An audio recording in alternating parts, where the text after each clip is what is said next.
You just got an offer, selling your house on your own.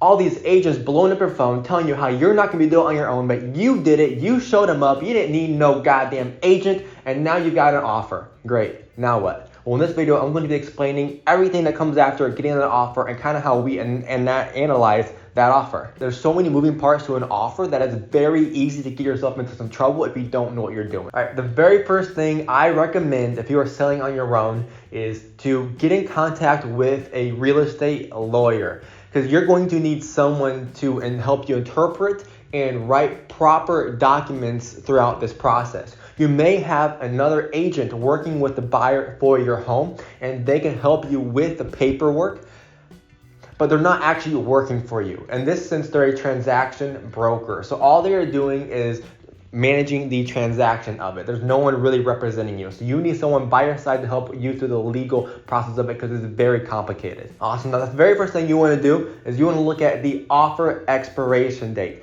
And depending on which contract you receive for your home, there's two different ones they use in Florida, or in this area, should I say, the Naples area. You need to look for the offer expiration date, because that's when the offer is no longer valid.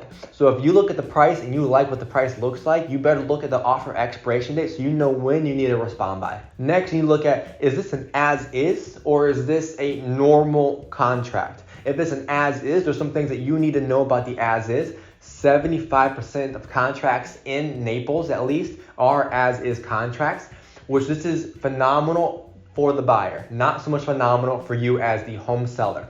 Reason being, this as-is contract allows the buyer to back out and get their earnest money back at the whim notice. So if they wake up one day and they're like, I just don't want to buy a home anymore, or I like this home better, they can end the contract with you can't do anything about it with an as-is.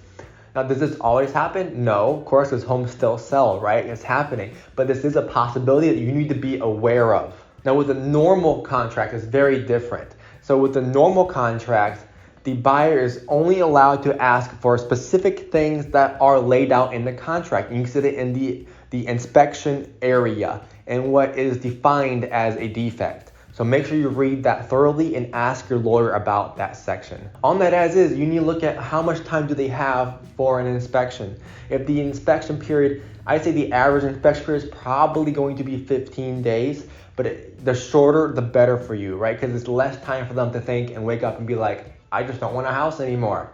My God, the rates are so bad. Why would I want a house? This house over here is better. So the shorter the inspection period, the better. Next, there's about 20 different addendums they could add to this purchase agreement. There's so many of them. So you may need to make sure to read through all of them. And it's why I can't go over every single one in this video in detail. So it's why I recommend going to talk to a lawyer to help you out with those. The next thing you need to be aware of is the appraisal addendum. So on the normal contract or the as-is contract for the purchase, it has an appraisal factor in it, but it's only for the lender. If they are still approved for the loan, even if it doesn't appraise, so for example, if they're buying it for $1 million and they're putting $500,000 down and they get an appraisal and it says it's only worth $700,000, but the bank still approves them for the $500,000 loan, they are stuck in the contract. So there are extra addendums to help protect that from them having to buy a property that's not worth what they are purchasing it for. The next thing you need to look at is, what kind of offer is it? Is it a cash offer? Is it a VA offer? Is it an FHA offer? A conventional offer? A USDA offer? What is this offer? Now, a VA, FHA, USDA are all government-backed loans. So these are phenomenal for people with lower income or a lesser credit, but they're not super typical in the Naples area unless you're getting to the lower end homes. So if your home is under, I'm going to say $400,000, there's a higher chance of someone with a government-backed loan coming to purchase your home. The thing to be wary about is they got extra inspections that they have to go through. There's extra regulations, extra inspections that they have to pass. And if even if they waive their inspections on the house, then VA could come in and say, you still need to fix this, or not letting them buy it, right? So there's this more there's more scrutiny on the house from the lender in those situations. Now they're phenomenal because you don't have any other offers. They're phenomenal, and you shouldn't really discriminate based off of that. If your house is in a good position, if there's a lot wrong with your house, maybe you should discriminate based off that. The other one is conventional, which we all know what conventional is, and there's cash, which we all know is king, right? About 75% of buyers are cash enabled. The next thing we'll look at is the earnest money amount. How much earnest money or deposit are they putting down? Deposit should be at least 3%.